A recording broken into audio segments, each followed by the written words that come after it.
কি চিনতে পারতাছো না? শুনো, আমি ঢাকায় আসার পর মাত্র 10 মিনিট লাগছে তোমার টেলিফোন নাম্বার জোগাড় করতে, আর 5 মিনিট লাগছে তুমি কোথায় আছো এটা জানতে, এবং তারপরে আমি চলে আসছি চিরাং।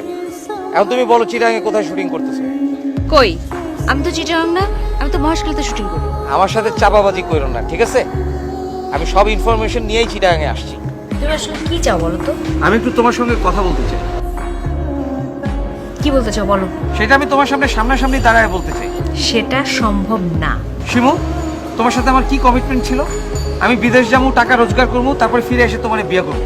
আর এখন তুমি আমার চিনোই না, তুমি অনেক বড় স্টার হয়ে গেছো। তাই দেখো, আমি এখানে একটা কাজে আসছি, এখানে তোমার সাথে আলাদাভাবে আমার পক্ষে দেখা করা সম্ভব না। আমি কাজ শেষ করে ঢাকায় যাই, তারপর তোমার সাথে আমি সব বিষয়ে কথা বলবো। ওকে? দেখো শিমু, আমি এখানেই তোমার সাথে কথা বলতে চাই, 5 মিনিটের জন্য হলেও বলতে চাই, সামনাসামনি দাঁড়ায়া। তারপর যদি আমার মনে হয় যে তোমার সাথে আমার জীবনে আর দেখা করার দরকার নাই, I will never disturb you, কিন্তু I must meet you here.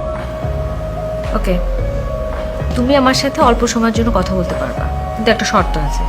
যখন আমার আশেপাশে কোনো লোকজন থাকবে না, তখনই শুধুমাত্র তুমি আমার সামনে আসতে পারবে। যদি আমার আশেপাশের লোকজন থাকার সময় তুমি আসো, বুঝো এইখানে কিন্তু তোমার কেউ চিনে না। আমি যদি চিৎকার করি, তুমি কিন্তু অনেক ঝামেলায় পড়ে যাবে। আর শোনো, আমার প্রচন্ড মাইগ্রেনের পেন উঠছে, ঠিক আছে? এখন আমি তোমার সাথে কথা বলতে পারবো না। কোথায় অফিস থাকি? আচ্ছা, তুমি কি আমার কাছ থেকে পালায় থাকতে পারবা? তুমি আমার চিনো না, তুমি জেনে যাইতেছো, দেখতেছো না আমি গিয়ে হাজির হইতেছি। দেখো, এখানে আমার শুটিং চলতেছে, আশেপাশে ইউনিটের অনেক লোকজন আছে। তুমি এখন প্লিজ যাও, সিন ক্রিয়েট করো না, আমি তোমার সাথে পরে ফোনে কথা বলবো। ওকে? শিমু, তোমার সাথে আমার কি কমিটমেন্ট ছিল বলো? কথা ছিল না যে আমি লন্ডন থেকে ফিরে আসলেই আমরা বিয়ে করব? আর এখন তুমি স্টার হয়ে গেছো, আমার চিনো না, আমার অ্যাভয়েড করতেছো, কেন এরকম করতেছো? দেখো প্লিজ, তুমি এখান থেকে যাও। হ্যাঁ, আশেপাশে আমার শুটিং চলতেছে, কেউ যদি দেখে, তুমি বুঝতে পারতেছো আমার অবস্থাটা কি হবে। তোমার পুরো ক্যারিয়ারটা এলোমেলো হয়ে যাবে। তুমি তোমার ক্যারিয়ারের কথা বলতেছো, তুমি তোমার লাইফটাই পুরো এলোমেলো করে দিচ্ছো। প্লিজ তুমি যাও, তোমার সাথে পরে ফোন করবো। তুমি টেলিফোনের কথা কইতেছো, আমি লন্ডন থেকে তোমার কোটি কোটি বার ইন্টারন্যাশনাল কল করছি, তুমি প্রথম প্রথম কথা কইতা, পরে এমনও হয়েছে যে আমি না খাইয়া তোমার কল করছি, কিন্তু তুমি আমার ফোন ধরো। স্টার হওয়ার পর থেকে তুমি আমারে চেনো। এই বাংলাদেশে আসার পর থেকে যখনই আমি তোমারে কল করি, তুমি তোমার শুটিং এ আছে, নালে তোমার মাথা ব্যথা করতেছে, স্পটে গেলে তুমি আমার দেখে পলায় হোটেলে চলে যাও। এগুলো কি করতেছো তুমি? তুমি যাও প্লিজ, আমার শুটিং এর লোকজন আসছে। আমি যাবো না।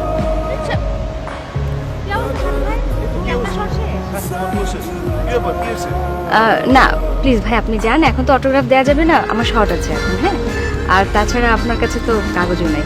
আমার শুটিংটা শেষ হোক, তারপর অটোগ্রাফ। ওকে? যান না প্লিজ। তুমি কত নম্বর রুমে আছো এটা আমি খুব ভালো করে জানি। আমি তোমার আশেপাশেই আছি, তুমি ঘর থেকে বাইরে হলে আমারে দেখতে পারবা। তুমি এইখানেও চলে আসছো? তাহলে আর কই যাও? আচ্ছা, এখন একটা কাজ করি, আমি একটু তোমার রুমে আসি, তোমার সাথে একটু কথা আছে। আর তুমি কি পাগল নাকি? হোটেল ভর্তি শুটিং এর লোকজন, তুমি আমার রুমে আসবে মানে কি বলবে লোকজন সব? তাহলে তুমি আসো, চলো আমরা বাইরে কোথাও গিয়ে কথা কই। Are you crazy?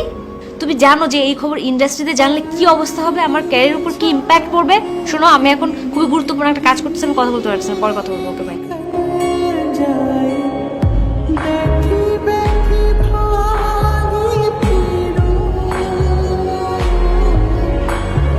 প্লিজ তুমি এখান থেকে যাও। হ্যাঁ, আশেপাশে আমার শুটিং চলতেছে, কেউ যদি দেখে, তুমি বুঝতে পারতেছো আমার অবস্থাটা কি হবে। তোমার পুরো ক্যারিয়ারটা এলোমেলো হয়ে যাবে। তুমি তোমার ক্যারিয়ারের কথা বলতেছো, তুমি তোমার লাইফটাই পুরো এলোমেলো করে দিচ্ছো।